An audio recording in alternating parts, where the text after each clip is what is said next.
வணக்கம் மாணவர்களே. இப்போ நாம ஐ கேன் டூ அப்படின்றது இதை பார்க்க போகிறோம். Answer the following.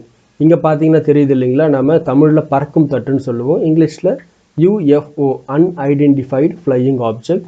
இது பற்றி சில விஷயங்கள் கேட்டிருக்காங்க. Name of the object. அப்போ இதோட பேர் என்ன சொல்கிறோம்? UFO. UFO unidentified flying object. எழுதி காமிக்கிறேன்.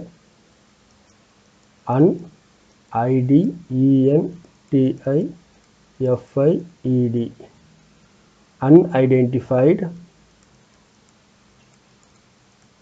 ஃப்ளையிங் இந்த ஆப்ஜெக்ட் அப்படிங்க எழுதிக்குங்க.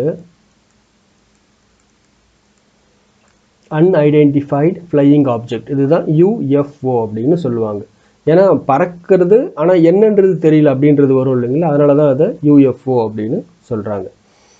இன் யுவர் மதர் டாங், நம்மளோட தாய்மொழியில் இதுக்கு என்ன பேர் சொல்கிறோம்? பறக்கும் தட்டு அப்படின்னு சொல்கிறோம் இல்லைங்களா. அப்போது பறக்கும் தட்டு. Use in a sentence. இப்போது இந்த யூஎஃப்ஓவை ஒரு சென்டென்ஸாக நீங்கள் மேக் பண்ணுறதா இருந்தால் என்ன பண்ணலாம்? இதை வந்து நம்ம நிறைய படங்களில் பார்த்துருப்போம். ஏன்னா இதை பற்றி நிறைய டீட்டெயில்ஸ் உங்களால் சொல்ல முடியாது, ஏன்னா இதோட நம்ம இதை பற்றி அதிகம் படிக்காததால்.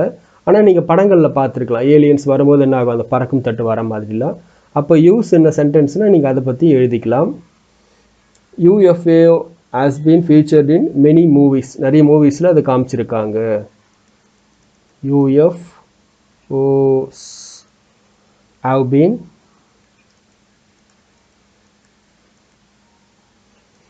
featured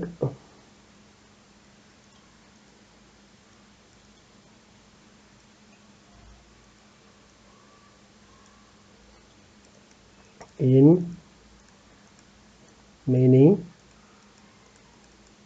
movies. நிறைய படங்கள் அதை பற்றி சொல்லியிருக்காங்க இல்லையா, இந்த மாதிரி நீங்கள் எழுதிக்கலாம். UFOs have been featured in many movies. Okay, வீடியோவை பாஸ் பண்ணிவிட்டு இதை அப்படியே எழுதிக்கிங்க.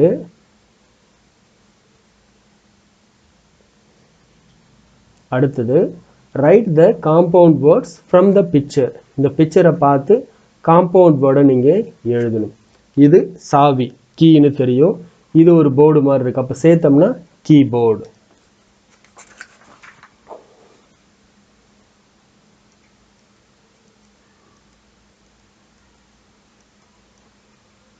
கீபோர்டு. இது புக்கு. புழுவுக்கு இங்கிலீஷில் வார்ம் அப்படின்னு சொல்லுவோம், அப்போ புக் வார்ம். புக் வார்ம் அப்படின்னு எழுதலாம். அடுத்தது இது பார்த்துருவோம். கவ், இவரோட பேர் என்னன்னு பார்த்தோம், கவ் பாய். சில நாடுகளில் குதிரை மேலே உக்காந்துக்கிட்டு மாடு மேய்க்கிற வேலையை செய்யக்கூடியவங்கள கவ் பாய் அப்படின்னு சொல்லுவோம்னு பார்த்தோம் இல்லைங்களா. அப்போது கவ் ப்ளஸ் பாய், கவ் பாய். இது என்னது? மழைக்கு யூஸ் பண்ணக்கூடிய ரெயின் கோட். அப்போ rain plus COAT, rain coat. Okay, வீடியோவை பாஸ் பண்ணிவிட்டு அப்படியே எழுதிக்கிங்க.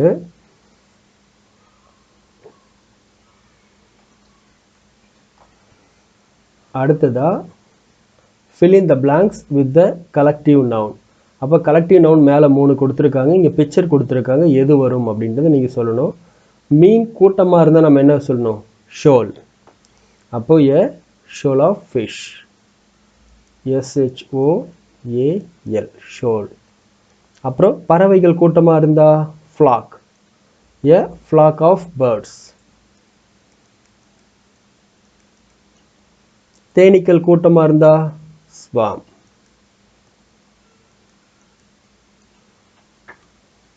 ஓகே, அடுத்தது இது முடிச்சிடுவோம்.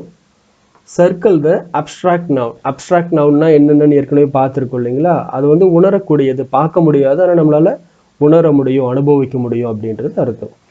ஃபியர், பயம். எஸ், ஃபீல் பண்ண முடியும் தானே. ஒரு பாம்பை பார்க்குறோம், பயம் வருது, நம்மளால் உணர முடியுது, அந்த மாதிரி தான். பாக்ஸு, பெட்டி கிடையாது, பார்க்குற மாதிரியானது, அதனால் அப்ஸ்ட்ராக்ட் நவுனில் வராது.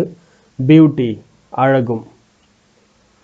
அப்புறம் ட்ரீ அப்படின்னா மரம், அது கிடையாது. டேஸ்ட், சுவைத்தல், எஸ், இது ஒரு அப்ஸ்ட்ராக்ட் நவுன்னு சொல்லலாம். பென்சில் வராது. ஹாப்பினஸ், சந்தோஷம், மகிழ்ச்சி, அது அப்ஸ்ட்ராக்ட் நவுன். கோபம், ஆங்கர், அதுவும் அப்ஸ்ட்ராக்ட் நவுனில் வரும். ஹானஸ்டி, நேர்மையாக இருக்கிறது, இதுவும் அப்ஸ்ட்ராக்ட் நவுன் தான். புக்கு இல்லை. ஓகே, வீடியோவை பாஸ் பண்ணிவிட்டு இதை அப்படியே எழுதிக்கிங்க.